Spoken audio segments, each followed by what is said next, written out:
Welcome back ناظرین، doctor شاہد حسن صدیقی سے ہماری گفتگو جاری تھی۔ آپ ان کو مختلف حوالوں سے سنتے، دیکھتے اور پڑھتے رہتے ہیں۔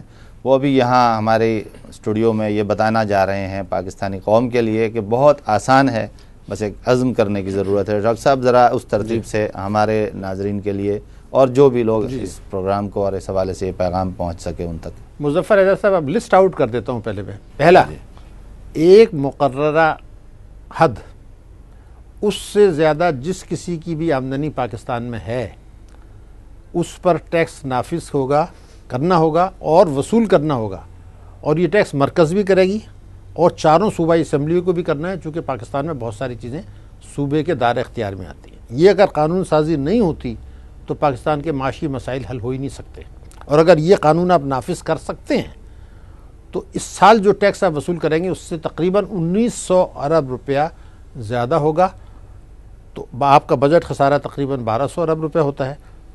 تھوڑا بجٹ خسارہ رکھیں، آپ تعلیم کو مد میں دے دیں، صحت میں دے دیں، ترقیاتی اخراجات میں دے دیں، صاف پانی کی فراہمی کے لیے دے دیں، ان چیزوں کے لیے دیں، اور سب سے بڑی چیز یہ کہ پیٹرول پر جو ہے وہ ہر قسم کے ٹیکس ختم کر دیں، اور جی ایس ٹی جو ہے وہ 16 سے 5% پہ لے آئیں۔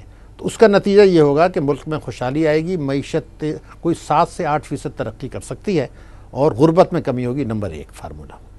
نمبر 2 یہ ہے کہ ہمارے یہاں کرپشن سے، بدعنوانی سے، شاہانہ اخراجات سے، حکومتی شعبے کے جو اداروں میں کرپشن ہے، چونکہ وہاں غلط تقرریاں ہوتی ہیں، ان کے شاہانہ اخراجات ہیں، نااہلی ہے، اس سے 1200 ارب روپے سال کا نقصان ہو رہا ہے۔ اس کو تیزی سے کم کرنے کی ضرورت ہے تاکہ آپ کے وسائل بڑھیں۔ اور تیسری چیز یہ ہے کہ ہمیں تعلیم کی مد میں ہم جو خرچ کر رہے ہیں 1.8، ہمیں کرنا چاہیے 7%، جو ہم نے مختلف حکومتوں نے کمٹ کیا ہے۔ اس حکومت نے بھی کہا ہم 7% کریں گے، مگر انہوں نے کم کر دیا، اس 2 سے بھی کم ہو گیا، اب 1.8 ہے، تو اس کو کم سے کم 3 تو کر لیں اگلے سال، رفتہ رفتہ بڑھ سکتا ہے، 3 سے شروع کر دیں۔ اور صحت کی مد میں جو افریقہ کے غریب سے غریب ملک ہے اس سے ہم آدھا کر رہے ہیں، اس سے بھی آدھا، غریب سے غریب ملک ہے دنیا کے۔ اس سے اندازہ کریں کہ پاکستانی کتنے سخت جان لوگ ہیں۔ اللہ تعالیٰ نے دیا، ہمت دیا، لوگوں کے لیے صحت کے وسائل نہیں مہیا کیے جاتے، اس کے باوجود وہ 0.2% کر رہے ہیں، اور پاکستان کی 60 سالہ تاریخ میں ہم نے 0.5 سے کم کبھی نہیں کیا۔ اس حکومت نے آگے 0.2 کر دیا، اور اس کے سارے اخراجات جو ہیں سیکورٹی میں ڈال دیے۔ تو یہ دوسری کنڈیشن ہوگی کہ جی ایس ٹی کو کم کریں اور کرپشن پر قابو پائیں، اور تعلیم اور صحت۔ ایک اور میں آپ کو ایک بڑی چیز کر رہا ہوں جس سے کہ غربت ختم ہو سکتی ہے، اور یہاں پاکستان میں اس پر کوئی بات نہیں کرنا چاہتا۔ وہ یہ ہے کہ پہلے آپ یہ دیکھ لیے کہ دنیا میں جن قوموں نے ترقی کی ہے، اگر اس میں ہم نے پاکستان کے حساب سے میں نے حساب لگایا کہ پچھلے 3 دہائیوں میں ہم نے جو ان چیزوں پہ خرچ کیا ہے، شاہانہ اخراجات کے اوپر یا غیر ضروری مراعات پر، اس کا 50% آدھا آپ تعلیم اور صحت پر دیتے اور ووکیشنل ٹریننگ پر، 3 چیزوں پر، تو ہماری برآمدات کم سے کم 130 ارب ڈالر ہوتی، 25 ارب ڈالر نہیں ہوتی۔ تو جب وہ 130 ارب ڈالر ہوتے تو کتنی خوشحالی آتی، کتنے روزگار ہوتے، وہ چیزیں۔ اب آج کیا نسخہ ہے وہ میں آپ کو بتا دوں۔ یہ تو آج نسخہ یہ ہے کہ دیکھیے پاکستان میں 18 کروڑ کی آبادی ہے، اور تقریباً 2 کروڑ 80 لاکھ لوگوں کے بینک میں کھاتے ہیں۔ اس میں ذرا سا کنسنٹریشن، 2 کروڑ 80 لاکھ لوگوں کے پاس بینکوں میں کھاتے ہیں۔ بینکوں نے 36 لاکھ لوگوں کو قرضہ دیا ہے صرف، لیکن 46,000 آدمیوں کو، 18 کروڑ کی آبادی میں 46,000 آدمیوں کو، 2 اداروں کو 2,820 ارب روپے قرضے دیے ہیں۔ یعنی پورے پاکستان میں جو بینکوں کا ڈپازٹ ہیں اس کا 80% قرضہ 46,000 لوگوں کو دے دیا، یعنی 2 کروڑ 80 لاکھ کھاتے دار ہیں، اور 46,000 آدمیوں نے جو قرضے لیے ہیں بینکنگ سیکٹر سے، اس کا 82% لے لیا، وہ ٹوٹل 82%، 2,520 ارب روپیہ ہے نا۔ اب ہمارا جو غربت میں کمی کا جو ہمیں طریقہ پتہ ہے وہ ایک ہی ہے، وہ ہے زکوٰۃ کا نظام، اور اس کو مائکرو فائننس سے۔ میں تھیوری کی بات ہی نہیں کر رہا، میں کوئی آیتیں نہیں بتا رہا قرآن نے کیا کہا ہے کہ ہمیں کتنا ریوارڈ ہوگا دنیا میں تو آپ کو ایک تھیوری بتا رہا ہوں صرف۔ یہ میرے ایمان کا حصہ ہے کہ زکوٰۃ کا نظام واحد طریقہ ہے جس سے آپ پاکستان میں غربت طے کر سکتے ہیں۔ یہ تھیوری نہیں ہے، اب میں بتا رہا ہوں کس طریقے سے۔ میں نے آپ کو یہ فگر دے دی 46,000 آدمیوں کی۔ ہم یہ کہتے ہیں کہ اس کا آپ صرف 15% جو ہے، یعنی تقریباً 300 ارب روپیہ آپ مائکرو فائنانس بینکوں کے ذریعے دلائیں۔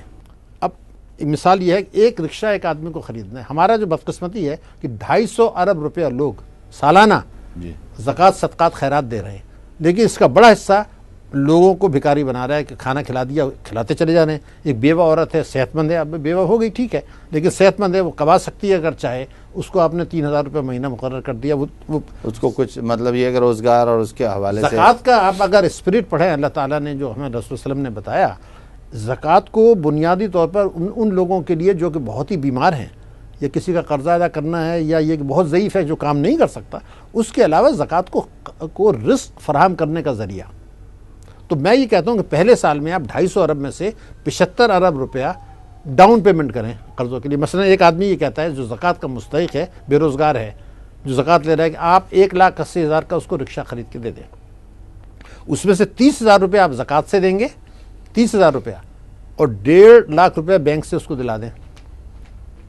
تو اس کو مل گئے 1,80,000 روپے, نہیں زکوٰۃ کی رقم سے 6 گنے زیادہ مل گیا اس کو.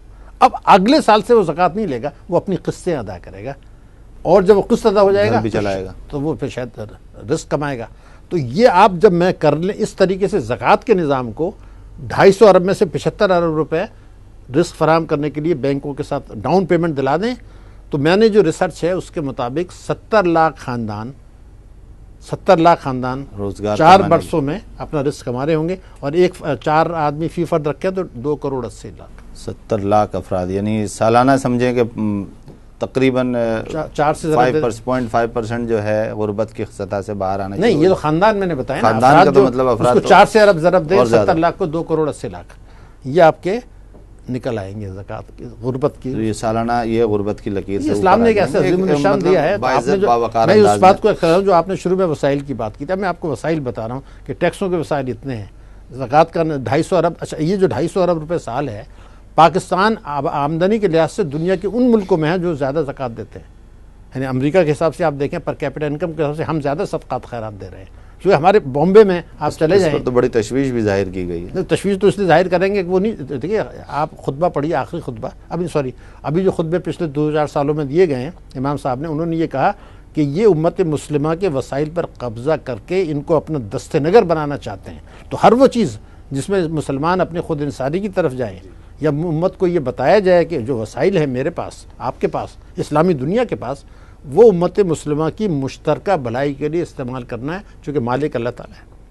تو ہم نے تو اس چیز کو کبھی دیکھا نہیں کہ اسلامک ورلڈ, ایک جملہ میں تھوڑا سا آپ سے ہٹ کے بتا رہا ہوں ٹاپک سے, کہ اسلامی دنیا نے جو قرضے لیے ہیں, اسلامی دنیا نے بیرونی ملکوں سے جو قرضے لیے, اس کے کئی گنا چند سو افراد نے, مسلمانوں نے ان کے پاس رکھا ہوا ہے. یعنی ہمارے جو مسلمان 58 ملک ہیں, انہوں نے جو قرضے لیے ہیں, پاکستان نے لیے یا دوسرے ملکوں نے لیے, نائجیریا نے لیے, مصر نے لیے, ٹرکی نے لیے, انہیں کے پاس رکھوایا ہوا ہے. نہیں, اس سے کئی گنا زیادہ, چند سو لوگوں کے اس سے زیادہ ان کے پاس پیسے ہیں. تو ہمارے پیسے میں سے 10 روپے, 100 روپے, 10 روپے ہمیں IMF کے تھرو, ورلڈ بینک کے تھرو قرضے دے رہے ہیں, ہمیں جکڑ لیا. لیکن پیسہ جو ہے وہ ہمارا ہے, عرب ورلڈ کا ہے, مسلم ورلڈ کا. ہمارے اپنے پاکستانیوں کے جو پاکستان میں رہتے ہیں 125 ارب ڈالر سے زیادہ باہر پڑے ہیں.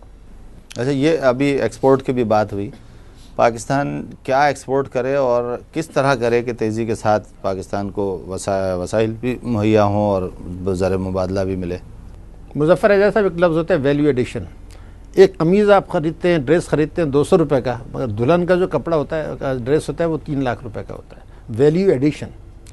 آپ جو ایک بیل آف کاٹن ہوتی ہے, اس سے جو ہم کماتے ہیں, چائنا اس سے 4 ٹائم زیادہ کماتا ہے. یعنی آپ تو ویلیو ایڈیشن کر ہی نہیں رہے ہیں. دنیا بھر میں اس وقت جو ایکسپورٹ تجارت ہو رہی ہے وہ ہے انجینئرنگ گڈس کی, اور اس میں اسلامی دنیا کا حصہ, ہمارا حصہ جو ہے وہ, ہم جو چیز کمپیٹ کر رہے ہیں وہ ٹیکسٹائل میں کر رہے ہیں. تو ٹیکسٹائل میں تو شیئر ہی ہے ہی کچھ نہیں, 5% ہے. اصل جو دنیا میں تجارت ہو رہی ہے وہ انجینئرنگ گڈس کی ہو رہی ہے, اس میں ہمارا کنٹریبیوشن تقریباً 0 ہے. انجینئرنگ کی طرف وہاں تک کیسے پہنچے؟ Value addition, knowledge. آپ کو اسلام نے پہلا لفظ علم حاصل کرنا ہر مسلمان کے اوپر فرض ہے. تو میں نے ووکیشنل ٹریننگ کی بات وہیں سے کی تھی. ووکیشنل ٹریننگ پہلے شروع کریں, پھر ہم نے یہ بتایا کہ جی تعلیم پر آپ 3% کریں. تو بھی جو تعلیم ہوگی اس کے بعد ان میں سے ہائر ایجوکیشن اور ریسرچ اینڈ ڈیولپمنٹ اور ٹیکنالوجی, اور جن سے سرمایہ کاری لے رہے ہیں چین سے, چین کے پاس صلاحیت ہے کہ کوئلے سے کیسے انرجی بنائی جائے, آپ ان کے ساتھ کریں, ان کا بھی منافع ہوگا. تو اس کا جو صحیح طریقہ یہ ہے کہ جو اسلام نے طریقے بتائے ہیں, علم, سائنس اینڈ ٹیکنالوجی, ان پر جب آپ کریں گے، مثلا ایک میں اس کا ثبوت مطلب یہ ٹیکسٹائل چمڑا وغیرہ یہ بھی نہیں، اس کی اہمیت میں کم نہیں کر رہا، لیکن ٹیکسٹائل سارا بیس تو ابھی نہیں پر ہے نا، چاول ہے، سیمنٹ ہے، یہ چیزیں چاول اور سیمنٹ ضرور آپ کریں، لیکن جو میں نے آپ سے بتایا کہ ویلیو ایڈیشن ہے. اب مثلا آپ یہ دیکھیے کہ آپ ایک مثال لے لیجئے اس کی، آپ جاپان کی، اس کی آبادی تو پاکستان سے بہت کم ہے، لیکن جاپان کی جو جی ڈی پی ہے پوری 57 اسلامی ملکوں سے زیادہ ہے. تو ان کے پاس تو کوئی چیز ہی نہیں ہے، ان کے پاس سوائے ٹیکنالوجی کے کیا ہے؟ وہاں کوئی چیز پیدا نہیں ہوتی، کوئی منرلس نہیں ہے ان کے پاس. پھر آپ یہ دیکھیے اسلامی دنیا کی جو جی ڈی پی مجموعی طور پر ہے، تیل ویل سب ملا کے 58 ملکوں کی، اس سے زیادہ یہ جرمنی اور یہ چھوٹے چھوٹے ملک اٹلی، صرف ٹیکنالوجی ہے. تو جب تک ہم ٹیکنالوجی کی طرف نہیں جائیں گے، وہ بات کا سٹیج ہے، پہلے آپ تعلیم تو کریں. ہم تو تعلیم میں بہت پیچھے چلے گئے. تو یہ چیز جو بنیادی نقطہ ہے کہ یہ ہم نے جو خرابی ہے اس کی اپنی پالیسیاں، کرپشن، ٹیکس کی چوری، امریکہ پہ بھروسہ کرنا، اور جو ہے ملک کے مفاد کے خلاف پالیسیاں بنانا، یہ چیزیں امت مسلمہ کو بھی اور پاکستان کو بھی لے کے ڈوب رہی ہیں. اپنے وسائل کو جب ہم جائزہ لیتے ہیں کہ کیا ہمارے پاس ریسورسز ہیں اسلامک ورلڈ کے پاس، اسٹریٹجیکل لوکیشن ہے، ریسورس کا آپ دیکھ لیں، ایران کی ہرمز کی بات کر رہے ہیں آپ، انڈونیشیا کے دیکھ لیجئے کیا کیا ہو رہا ہے، ان کے پاس پیداوار ہو رہی ہے، ہمیں وہ آئل، کھانے پینے کا تیل دیتے ہیں. ان چیزوں میں جو سرمایہ ہے اگر یہ ایک دوسرے ملکوں میں انویسٹ کر کے وہیں سے امپورٹ کریں، لیکن ہماری جو تنظیمیں تھیں وہ کام نہیں کر رہی، تو اس کی وجہ سے امت بھی پیچھے چلی گئی، اسلامی ملک بھی پیچھے چلے گئے. اور ہم بدقسمتی سے، چونکہ قرآن نے یہ کہا ہے کہ جو لوگ مطلب خسارے میں رہیں گے جو دنیا میں فساد پھیلاتے ہیں، وار اینڈ ٹیرر از اے فساد. تو امریکہ میں آپ نے دیکھا کہ کئی ہزار ارب ڈالر کا ان کو نقصان ہو چکا ہے وار اینڈ ٹیرر سے، ان کی اکنامی بیٹھ رہی ہے. لیکن اسی قانون قدرت کے تحت جو فساد پھیلانے میں مدد کرے گا، جس سے ہم بھی اسی طرح خسارہ آپ کے سامنے ہے. لیکن اب اس ساری چیزوں سے نکلنے کے لیے ابھی آپ نے گفتگو میں فرمایا کہ انسانی وسائل اتنے زیادہ ہیں کہ یہ لوگ مل کر پاکستانی پارلیمنٹ کو مجبور کر سکتے ہیں صحیح فیصلے کرنے پر. آپ کا بہت شکریہ. 23 مارچ کے حوالے سے ہم نے پاکستانی قوم کے لیے کچھ امید کی باتیں.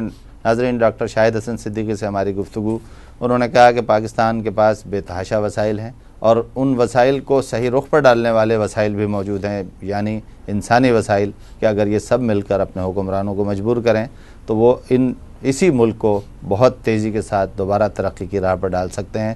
تو یہ ذمہ داری ناظرین آپ پر، آپ کے سننے والوں پر، اور جن لوگوں تک یہ پیغام پہنچے ان کی ہے کہ اس پیغام کو آگے بڑھائیں، اپنی ذمہ داریاں محسوس کریں، سارا کام دوسروں پر نہ چھوڑیں، آگے بڑھیں، آگے بڑھ کر ان لوگوں کو مجبور کریں کہ پاکستان کو ایک مستحکم پاکستان بنائیں. اس کے ساتھ ہی اپنے میزبان مظفر اعجاز کو اجازت دیجیے.